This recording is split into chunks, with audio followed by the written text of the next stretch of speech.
நம்ம முட்டை குழம்பு மசாலா பொடி அப்படியே ஃபுல்லாத்தையும் போட்டுக்கலாம். ஏன்னா அது 10 ரூபா பாக்கெட் தானே, அதனால ஃபுல்லாத்தையும் போட்டுக்கலாம். அப்புறம் ரசப்பொடி வா வா வா வா லைட்டா.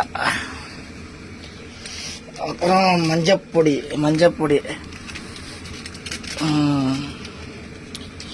அப்புறம் என்ன பொடி இருக்கு டப்பாயில, இந்த பொடி வாங்கினேன், அதாவது வீட்டு மசாலா பொடி. இதையும் போடுவோம், நல்லா இருக்கும்ப்பா. எல்லா பொடியும் போட்டு சிக்கன் பொடி மட்டன் பொடி இன்னும் போட்டா இன்னும் டேஸ்டா இருக்கும். முட்டை குழம்பு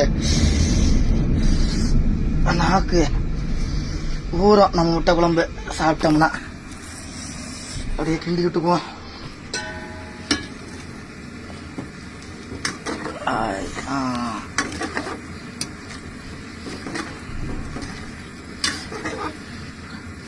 கொதிச்சு வந்ததுக்கப்புறம் முட்டையை உடச்சி ஊற்றிட்டா உப்பு போட்டோம்னா முட்டை குழம்பு ரெடி. உப்பு போடுவோம்.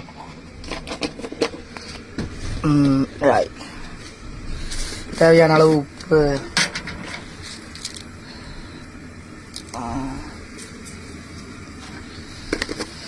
அவ்வளோ. இது மேலே கொதிச்சு வந்ததுக்கப்புறம் முட்டையை உடச்சி ஊற்றி விட்டா முட்டை குழம்பு ரெடி. அவ்வளோதான்.